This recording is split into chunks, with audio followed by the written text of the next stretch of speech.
What's up, guys, and welcome to One Take. I'm Gil, and today we're talking about Servant, Season 2, Episode 2, titled Spaceman.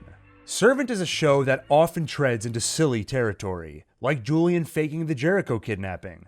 But the acting, the tone, and the intrigue are so strong that I find myself engaged by the story and either don't mind the silliness or am amused by it. This might be the first episode where a couple of times the episode strayed a little past my silly threshold where I found myself momentarily taken out of the story.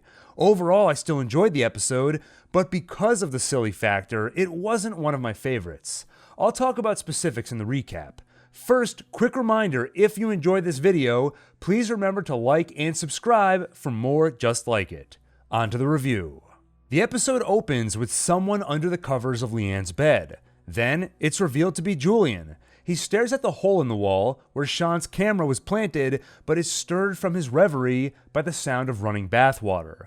Somehow it was turned on and filled up while he slept. He hears a baby crying and finds Dorothy watching videos from when Leanne and Jericho were still with them. A delivery arrives, but it's just the late arrival of a baptism gift that Julian ordered, a baby-sized space outfit.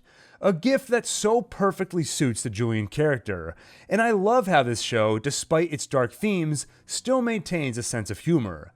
Dorothy doesn't love the gift, then she complains her stomach is tight, which happens whenever Jericho is crying. Julian assures her it's just because she hasn't eaten in 4 days. Then Dorothy accuses him of not believing in anything and being an atheist. This is an aspect of the show I find particularly interesting. In most horror tales, belief in the supernatural is not a major theme or question. Characters accept their situation, no matter how bizarre, and deal with it.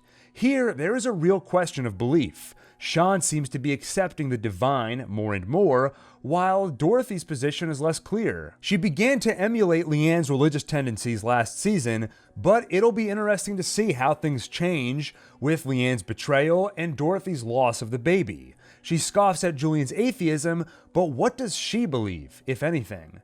Julian dresses the baby. Outside, Roscoe finally wakes up in his car and finds his coffee has aged considerably. Meanwhile, Julian suggests that he and Sean fake a ransom request to continue stringing Dorothy along.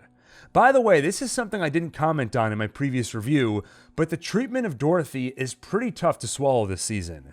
Last season, Sean and Julian were keeping Dorothy in the dark, but we can understand why. They knew it would destroy her to learn the truth, and she likely wouldn't believe it.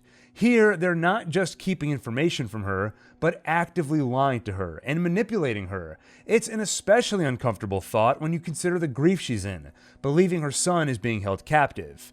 It's an, I'm sure intentionally, uncomfortable thought. Dorothy watches footage of Mae Markham's cult, something she presumably found online. It shows a nude man committing self-flagellation while Mae and others watch, assuring him the pain is good, similar to what we've seen Leanne do a couple of times. Then, Dorothy gets a call from the studio. They need her to fill in for an anchor that night. Downstairs, Roscoe knocks on the door, hoping his keys are inside.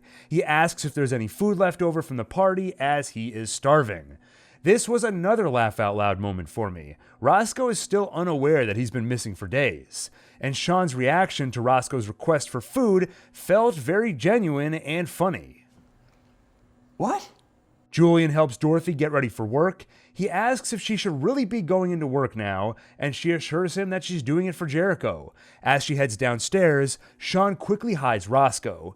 Then, Dorothy explains that she wants to appear on the news to give Jericho some mommy time, in case his captors let him watch. Then, Roscoe finally gets to eat. Thankfully, Dorothy skipped breakfast, so he gets to have her French toast. Then, Sean and Julian explain to Roscoe that it's Friday, not Monday. Let me know in the comments if I'm alone in this, or just have a dark sense of humor, but I found all of this Roscoe stuff pretty hilarious. Him being surprised at how hungry he is, and Julian's exasperated, Roscoe, it's Friday. Once Roscoe realizes he lost a week of time, they question him.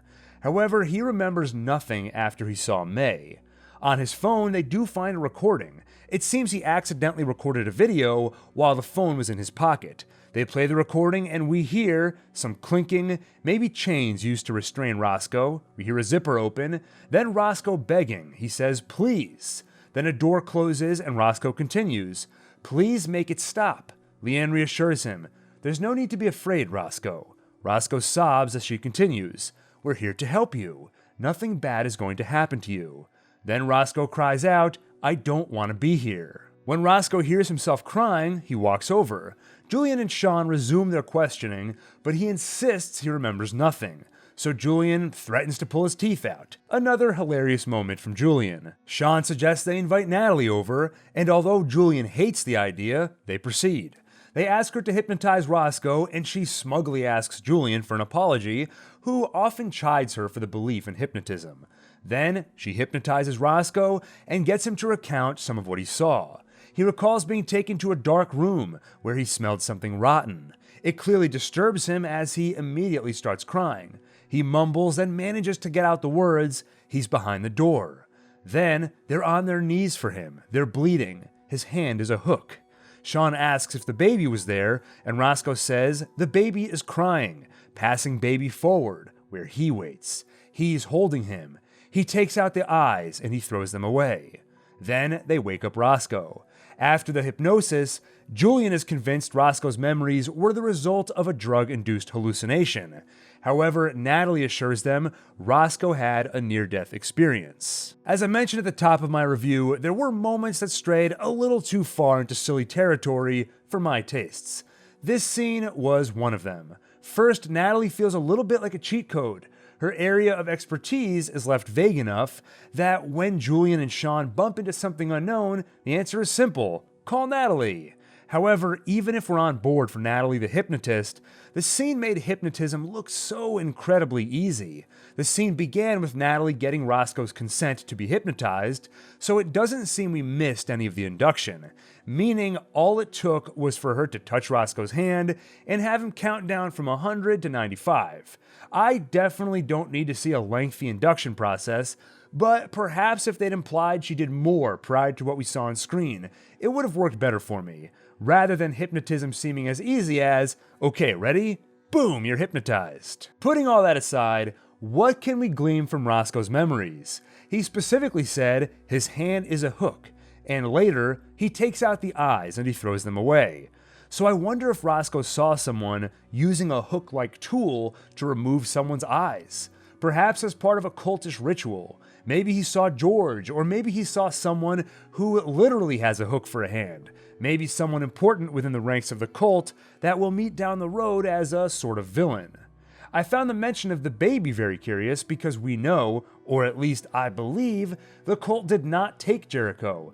Jericho was somehow manifested in place of the doll, and now he's back to doll form.